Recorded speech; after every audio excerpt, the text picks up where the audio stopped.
കരാർ ഉടനില്ലെന്ന് ട്രംപ്. പശ്ചിമേഷ്യൻ സംഘർഷം നീളുമെന്ന് സൂചന. ആവശ്യത്തിന് സമയമെടുത്ത് കൃത്യമായ കരാറിലെത്തണമെന്നും ട്രംപ്.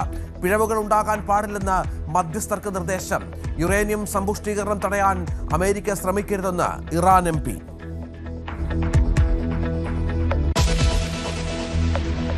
സമാധാന കരാറിലെത്താൻ കാത്തിരിക്കണം. കരാർ പ്രകാരം ആണവായുധം സ്വന്തമാക്കാൻ ഇറാൻ ശ്രമിക്കില്ലെന്ന് ഉറപ്പുവരുത്തണം.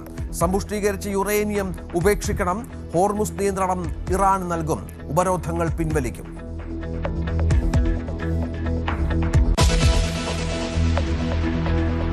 ഇറാന് പരോക്ഷ മുന്നറിയിപ്പുമായി വീണ്ടും ട്രംപ്. ഇറാൻ പതാക ഏന്തിയ കപ്പലുകൾക്ക് സമീപം സ്ഫോടനം നടക്കുന്ന ചിത്രം പങ്കുവച്ചു.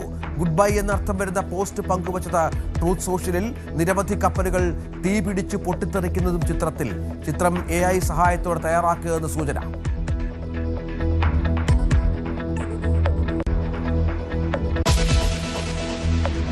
യുക്രൈനിൽ വൻ റഷ്യൻ ആക്രമണം. 600 ഡ്രോണുകളും 90 മിസൈലുകളും തീതുപ്പി. 4 മരണം. ഹൈപ്പർസോണിക് ബാലിസ്റ്റിക് മിസൈലുകളും പ്രയോഗിച്ചു. അന്താരാഷ്ട്ര തലത്തിലുള്ള ഇടപെടൽ വേണമെന്ന് യുക്രൈൻ. വീണ്ടും കുതിച്ചുയർന്ന പെട്രോൾ ഡീസൽ വില. പെട്രോളിന് ₹2.61 ഡീസലിന് ₹2.71 കൂട്ടി. തിരുവനന്തപുരത്ത് പെട്രോൾ വില ₹115.32. രണ്ടാഴ്ചക്കിടെ വില വർധനവ് 4ാം തവണ.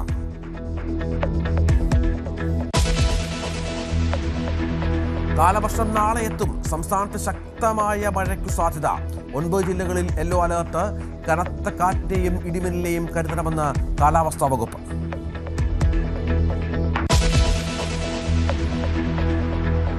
IAS തലമാറ്റത്തിലെ അതൃപ്തി ക്യാബിനറ്റ് യോഗത്തിൽ അറിയിക്കാൻ മന്ത്രിമാർ. ഗവർണറുടെ നയപ്രഖ്യാപന പ്രസംഗത്തിന് മന്ത്രിസഭാ യോഗം അംഗീകാരം നൽകും.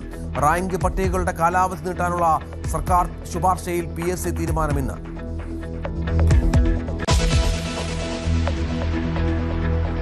ആലപ്പുഴയിലെ രക്ഷാപ്രവർത്തനത്തിൽ SITയുടെ ആദ്യ റിപ്പോർട്ട് ഇന്ന്.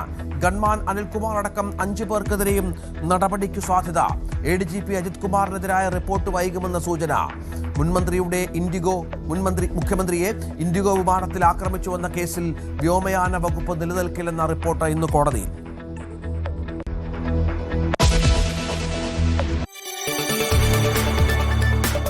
കൂടുതൽ വാർത്തകൾക്ക് News 18 Keralam YouTube channel subscribe ചെയ്യുക.